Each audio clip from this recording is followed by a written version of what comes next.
everyone. We are the Group 3 from Project Literacy. But first of all, what is the acronym of literacy?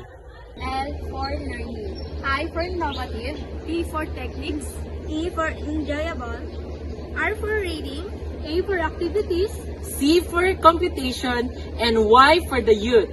and that is The Project Literacy. The Literacy Program is a comprehensive extension program of the College of Education, which aims to empower slow challenge learners of secondary school of Angadanan and to provide them means to improve their reading comprehension and become confident and motivated learners. Specifically, the project aims to first conduct at least 2 tutorial sessions per month for their adapted duty to fully enhance learners' reading speed, accuracy, and comprehension. For the second objectives, enrich the capabilities and capacities of the tutees in terms of their reading skills through tutorial sessions. Third, empower the tutees and increase their motivational and confidence level to excel in their academic performance. For the fourth objective, increase at least 85% the literacy of the slow and child learner. 5. Increase at least 85% of the competency level of the non-readers, poor readers, and poor comprehension skills of the students. Good day everyone, I am Marika Respicio Gumaro from the Bachelor of Secondary Education. So my duty is Mario Ramos, an incoming grade 7 student. So Mario Ramos is known for being a kind and humble kid. He is from Bunay, Angadanan, Isabela. Good day everyone, I am John Lloyd T. Pagao and my tutor is Chelsea V. Pagao from Fugaru Integrated School. Chelsea is known from the very resilient, obedient, and kind and humble student of Fugaru Integrated School. Good day, everyone. I am Rosan Javier. My tutor is Abigail Javier, a graded student at Alicia National High School. Good day, everyone. My name is Kyla May Pilongat from BSED 2 Filipino. My tutor is Justin Argalcha, 13 years old from Papatangadanan, Isabela. Good day everyone, I'm Angeline Ngarangad from BSED 2 Filipino, and my tutor is Marie Chris Bulanque from Consular Angadanan, Isabela. Good day, everyone. I am Josel Gomez from BSED 2 Filipino, and my tutor is Joyce C. Pagan, 13 years old from Pagasset, Chaga, Isabela.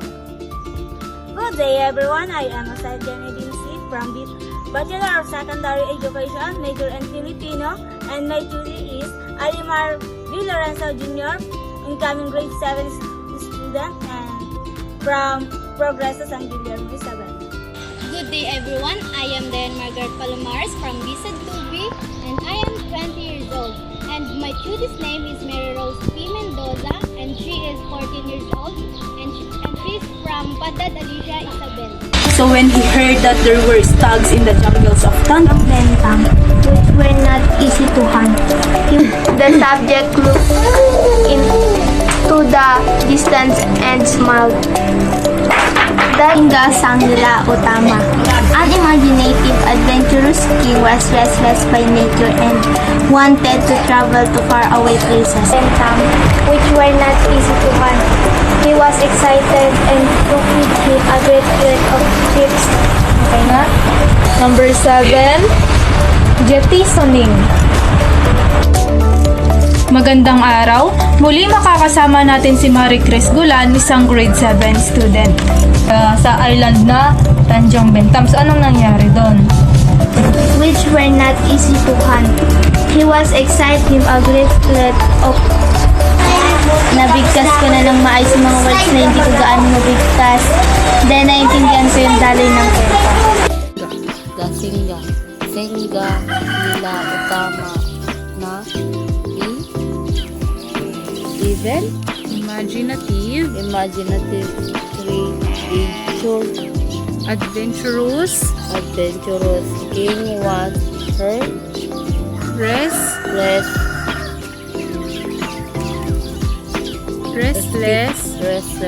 by nature, and wanted to tra for to far Hindi. Far. With Far away. throw away Places. places. He loved hunting with File.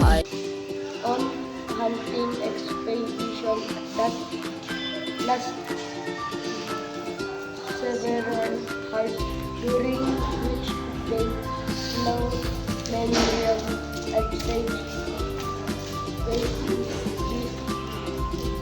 but not that this is disappointed that killing him with a sense of unfulfillment in his heart.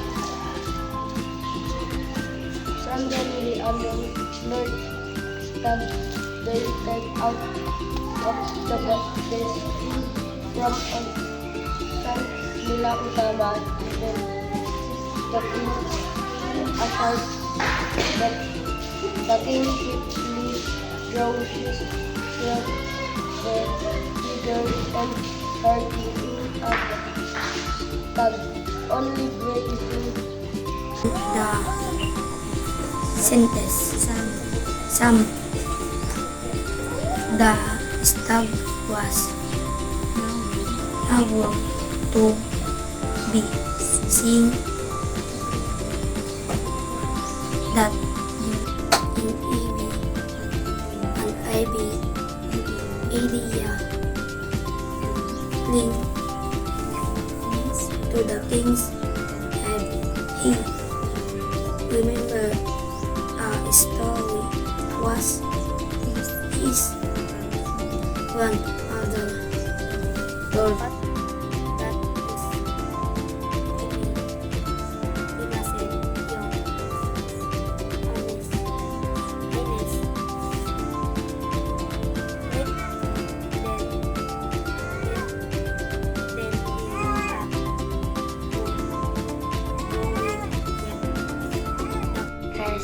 blessed by nature and fun to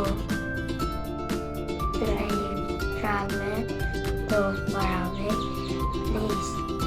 He loved hunting wild animals, so then he heard that there were stags in the which were not easy to hunt. He was excited and took with him a great fleet of ships to Tanjong Bentam. Then the king hunting expedition that lasted several hours, slaying many wild and savage beasts, but no stags.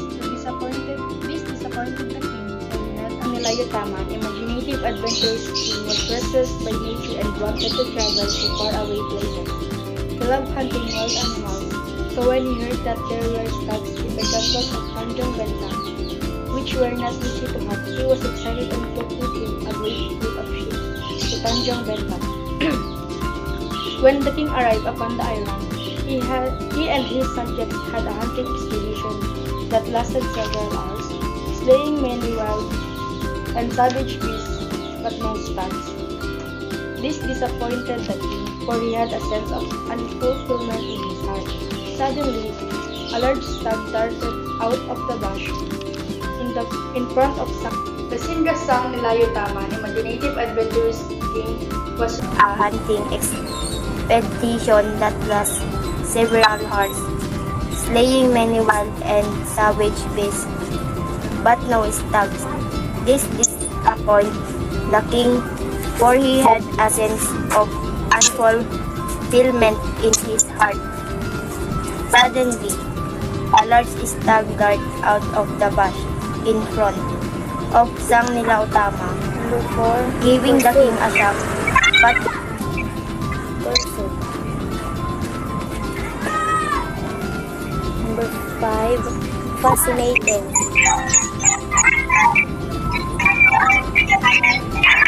Number 6, threatened.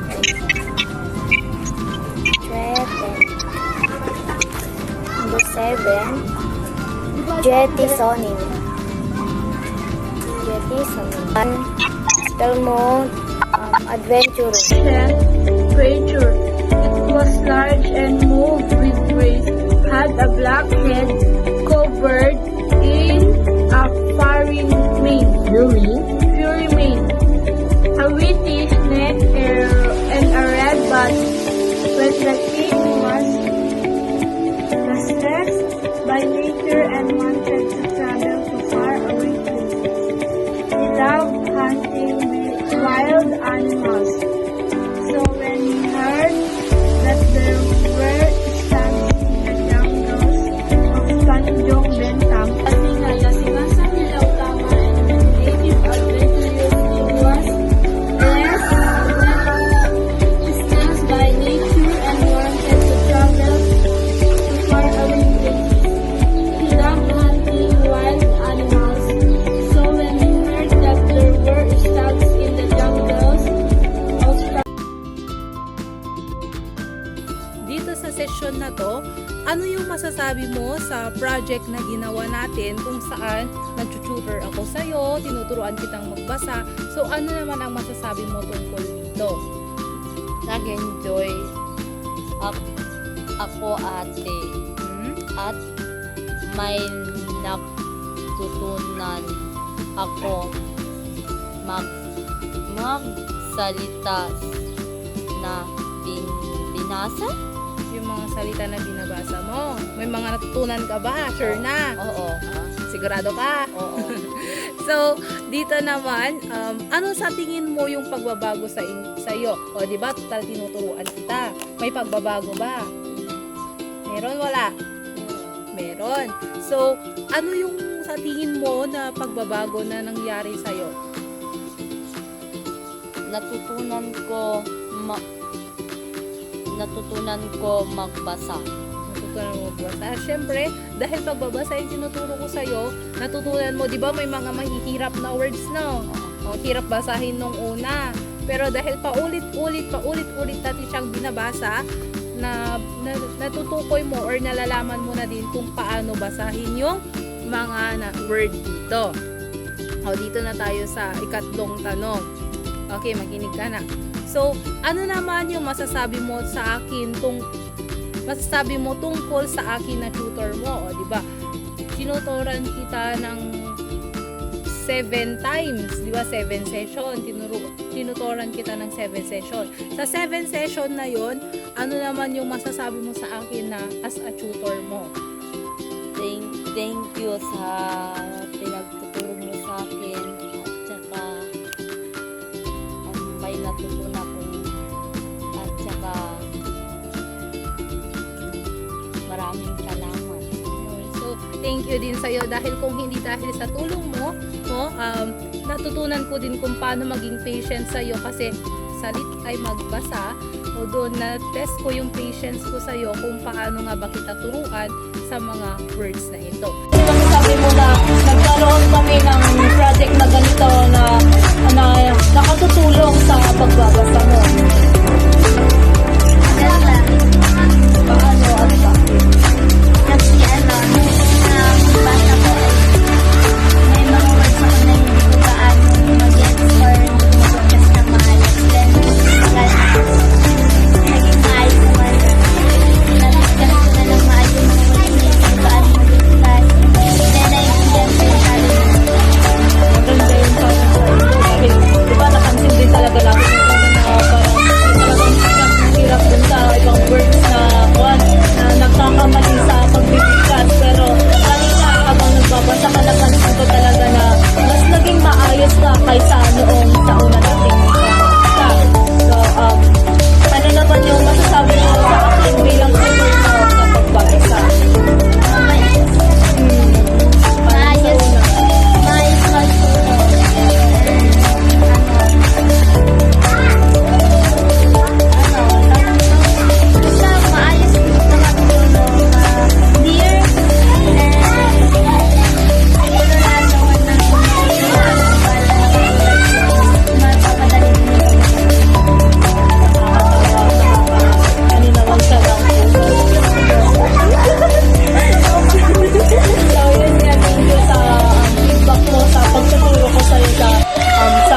pagbasa mo?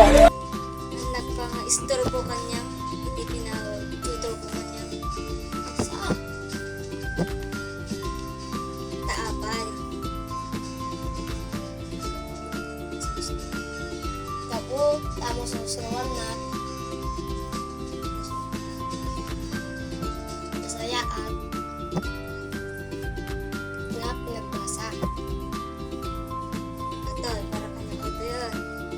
Anya itim ako ng kanyak no kasi nga pagpasbasahin ka.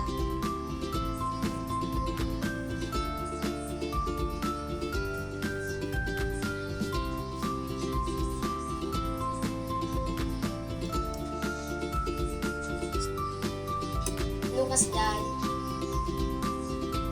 nga kapapangkot to'y ado iti susunod. So, good afternoon. Ngayon, tatanungin ko lamang kung ano yung masasabi mo sa aming pagtuturo sa iyo. Unang-una sa lahat po ate is nagpapasalamat po ako dahil tinuruan niyo po ako ng libre at dahil po sa inyong pagtuturo is mas nag-improve po yung aking pagbabasa. May masasabi ka ba sa ating ginawang buong session tutorial? Opo. Hi Ate Josel, maraming salamat sa lahat ng section. Lagi akong masisiyahan sa pakikipagtulungan sa iyo. At nakikita ang iyong dedication. Tandaan ang bawat hakbang ay mahalaga at nakakagawa ka ng kamagha-maghang mga hakbang. Maraming salamat. Magandang araw po sa lahat. Ang masasabi ko sa reading session ay talagang nakakatulong ito para sa mga katulad kong nahihirapang magbasa at nahihirapang umintindi ng mga ibang salita. Nung una ko pong nabasa ang kwentong Basinga ay medyo nauutal pa po ako at nahihirapang basahin. Kaya naman nagpapasalamat po ako dahil naturuan niyo po akong magbasa ng kwentong ito. At dahil sa paulit-ulit na pagbabasa ko nito ay nasasagutan ko po ang inyong mga tanong at naiintindihan ko na po ang ibang mga salita. Nagpapasalamat din po ako sa aking masipag na tutor dahil napagtyagaan niya po akong turuan sa mga bagay na hinahihirapan po ako. Nagpapasalamat din po ako sa kanya dahil na-improve ang aking pagbabasa dahil sa pagtuturo niya sa akin.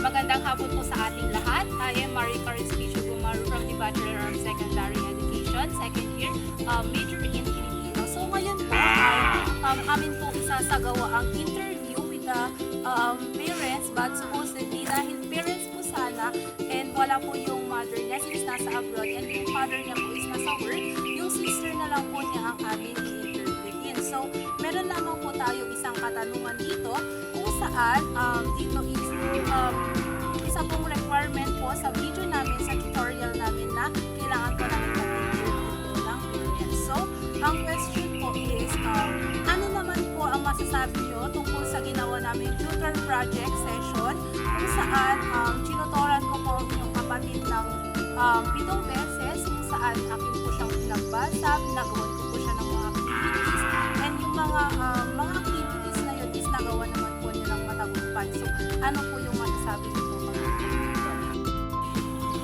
Na-enhance ang kanyang reading skills at mas lumawak ang pag-intindi at pag-unawa niya sa wikang Ingles. At sa mga activities naman na ginawa niya ay nakita ko naman na binigay niya ang kanyang best para matapos ito. Kaya po, salamat sa inyo. So dahil dyan, nagpapasalamat din po ako kasi binigyan niyo po ako ng chance na maturuan po ang inyong kapatid at dito na po nagtatapos ang aming ikapitong session. Maraming pong salamat. Yung anak na si Justin Garcia. So, pag tinatanong ko lang po kung ano po yung na-improve sa kanya, pero ako lang po papakilala po muna. Ako si Remy Lindas Villa, mama ni Justin. Okay naman yung pagbabasa niya. Kasi kayo daw ang nagturo sa kanya. Okay naman, nag-improve naman. Malaki naman din yung Nakita niyo po ba nag-review po sa akin? Oo. Kasi yan, tuwing matapos yung niya. Bakit kayo walang sarayan? Ano po yung masasabi niyo? Bakit? Masasabi ko, nagpapasalamat ako kasi kahit libre, naturuan niyo siya ng mabuti. At marami din naman siyang natutunan.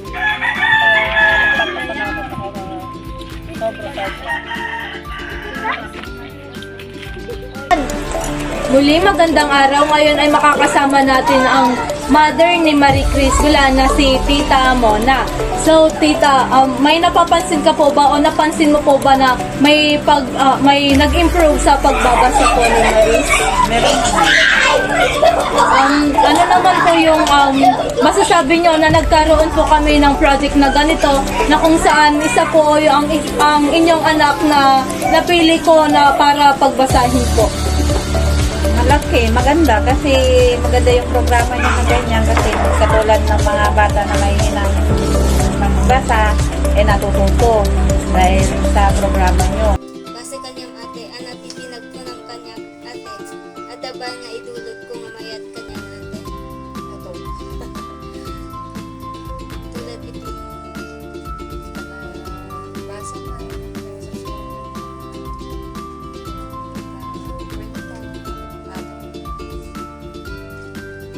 Hanag pa nga naging hadlang ate kanya, nanukas di nga apan nag-intay.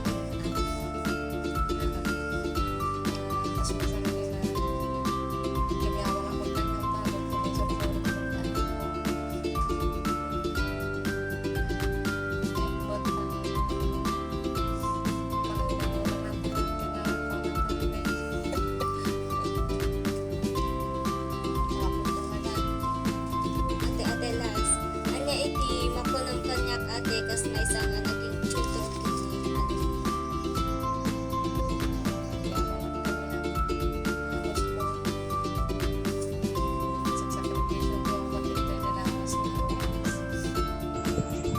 So, hello po. So, pinuntahan ko pa po siya rito, ang pinsan ni Chelsea Pagaw, upang ibahagi po ang kanyang mensahe patungkol po sa session tutoring. So, ang masasabi ko sa tutorial session ay maganda ito sa mga estudyante hindi masyadong nakakasunod, hindi masyadong nakakaunawa ng maayos lesson. Dahil mas nabibigyan ng linaw ang mga estudyante na hindi ang magtanong, mga nalilito, lalong-lalo na yung mga mabagal ang pag-isip. Nakakatulong din ito upang magkaroon ng pagkakataon ng mga ibang estudyante na may bahagi yung kanilang mga kaalaman. At higit sa lahat, nakakatulong din ito sa mga estudyante para magkaroon din ng ganito. So, may nais ka po bang pasalamatan patungkol po sa tutoring session na aming ginawa?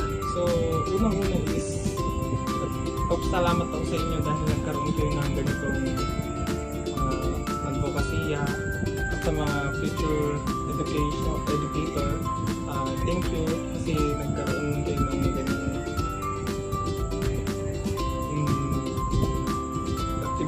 aktibidad.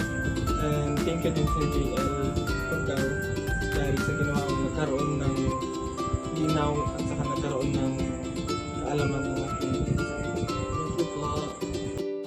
Ayan ang magandang araw. Nandito po ako ngayon sa bahay ng ina ni Joyce Zipagan upang sabihin kung ano ang mensahe niya patungkol sa aming ginawang session.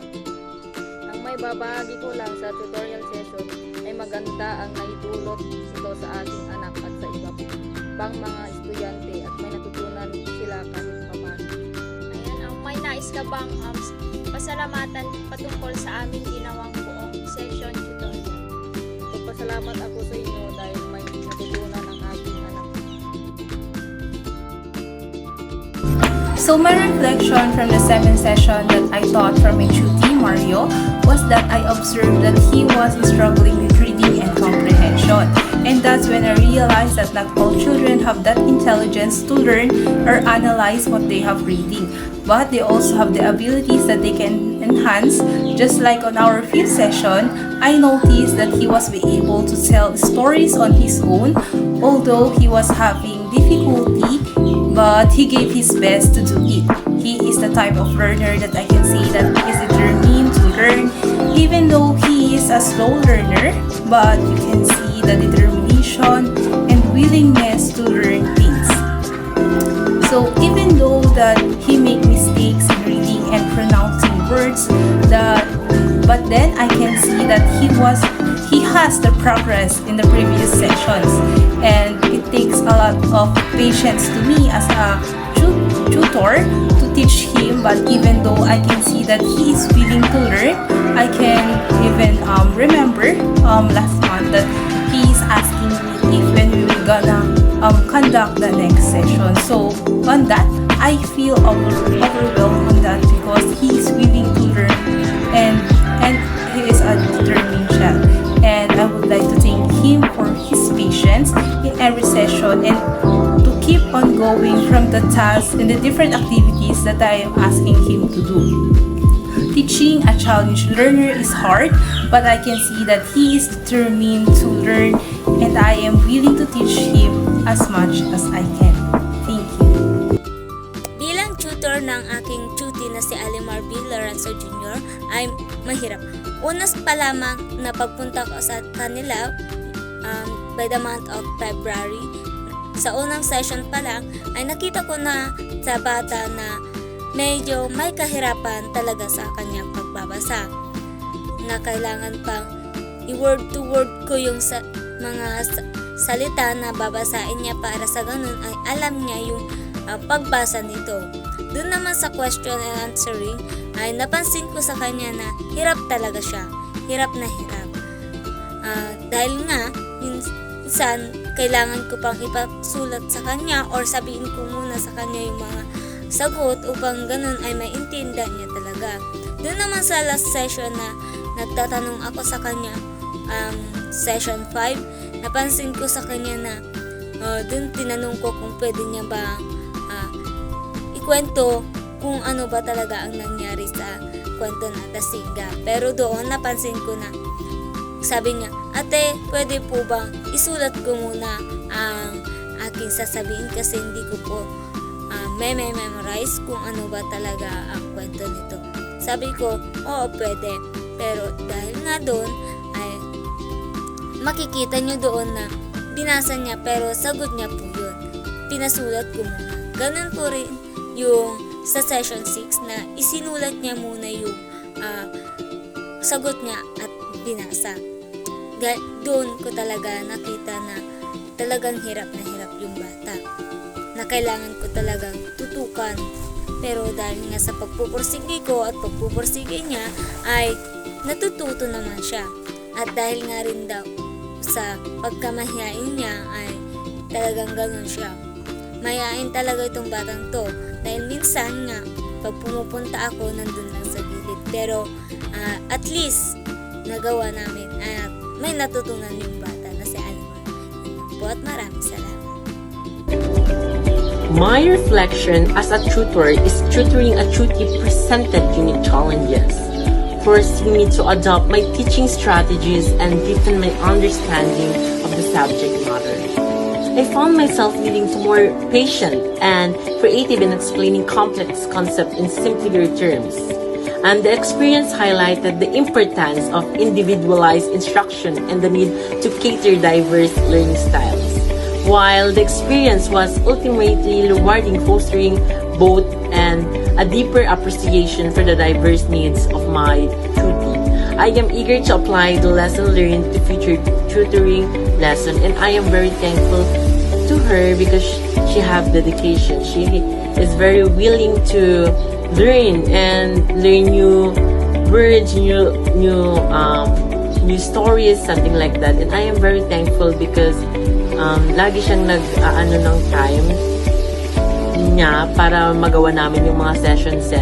And Sa napapansin ko sa kanya ay natututo naman siya dahil marami na nga siyang mga alam na spelling na hindi niya dati alam at mas bumilis siyang magbasa. And I am very thankful to her family because andun din yung support nila while we conducting the duty. And that's all. Thank you. So my reflection is tutoring a grade 8 student to read has been a deeply rewarding experience. Initially, I focused on identifying the root of their reading challenges. Was it decoding, comprehension, fluency, or a combination? Once we pinpointed the areas needing improvement, we tailored our sessions accordingly. We started with phonics and sight words for decoding difficulties and moved on to summarizing and questioning techniques for comprehension. And practice reading allowed for fluency. The most significant lesson I learned was the importance of patience and persistence. Progress wasn't always linear, there were setbacks. So, however, witnessing the students' gradual improvement in reading skills, their growing confidence, and their increased enjoyment of reading was incredibly fulfilling.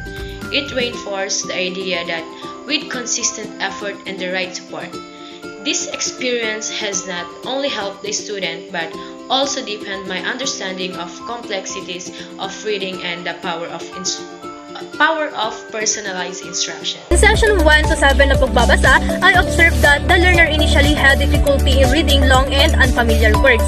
There were challenges in pronunciation, decoding, and understanding the meaning of what was being read. At first, the learner would often pause, hesitate, or skip words, showing signs of low confidence in reading. However, as each session progressed, there was noticeable improvement. The learner began to read with better flow, clear pronunciation, and increased understanding of the text. Even though we use only simple and short passages, these texts were effective in helping build a foundational reading skills. Through consistent practice, guided reading, and short comprehension questions after each session, the learner started to recognize word patterns, understand sentence structure, and grasp the overall meaning of the text. I also noticed that the learner became more focused and willing to read without hesitation. The reading sessions helped boost confidence and build a positive attitude toward reading. What's more encouraging is the feedback I received from the learner and the parent. The learner shared that reading has become easier and more enjoyable. The parent also expressed gratitude, saying they noticed a big changes in the way their child reads at home, more fluent, more confident, and with better understanding. So overall, the reading sessions had a strong and meaningful impact. They proved that even though we just use a simple text, the reading skills can improve significantly when there is dedication, patience, and consistent support. Hi to my chute. As we continue in this journey together, I wanted to share some thoughts with you. Our sessions aren't just about covering material or solving problems. They're also a fantastic opportunity for you to grow, not just academically but as a learner and a person. Take a moment to reflect on our time together so far. Think about the topics we've tackled and the ones that click immediately, and especially the ones that felt like a real challenges. Here's my thankful to for my tutor. I want to express my heartfelt gratitude to you, my tutor, for your unwavering support, guidance, and patience throughout my learning journey. Your ability to break down complex concepts into easily understandable lessons has been truly remarkable, and your enthusiasm for teaching has made me learning an enjoyable experience. Your dedication to helping me overcome challenges and achieve my goals has not only improved my academic performance but also to boost your confidence and motivation. I appreciate the time and effort you've invested in me, and I'm grateful for the opportunity to have learned from someone as passionate and knowing knowledge as you. Thank you for being an exceptional tutor and your mentor. Your impact on my educational journey will be remembered and cherished. I'm here to support you every step of the way, and ultimately your learning journey is yours. The effort you put in, the questions you ask, and the reflection you do on your own process are what will truly shape your future success. Take some time with these thoughts, no pressure at all, and if anything comes to mind that you'd like to discuss, whether it's about our subjects or just about learning in general, please don't hesitate to bring it up, and in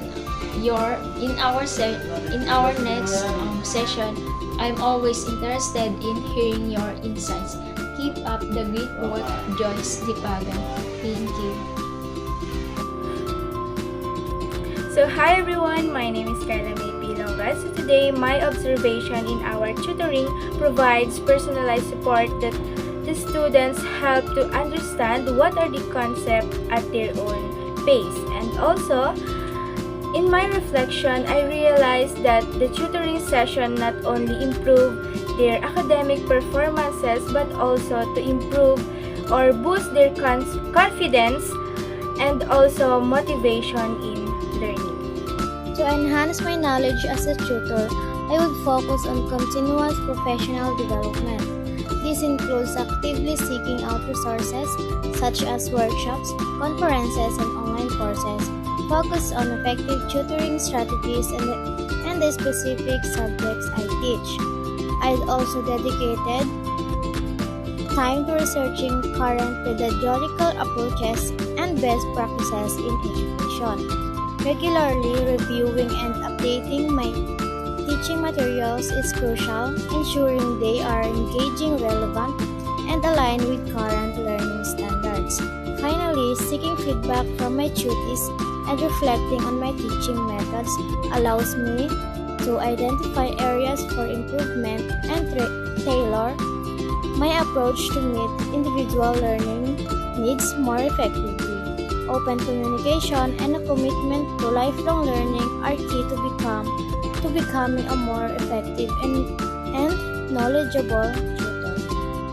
I realized the importance of adapting my teaching style to suit each student's unique learning preferences and pace. What works for one student may not work for another, and rigidity in my approach can hinder their progress.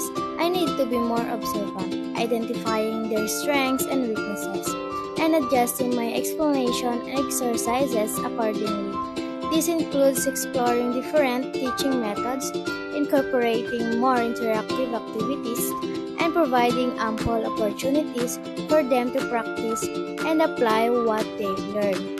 Furthermore, creating a supportive and encouraging learning environment is crucial, building a rapport with my students, fostering open communication, and providing constructive feedback are essential for their confidence and motivation. Ultimately, my goal is not just to impart knowledge, but to empower them to become independent and confident learners. This requires ongoing self-reflection and a willingness to continuously refine my teaching strategies.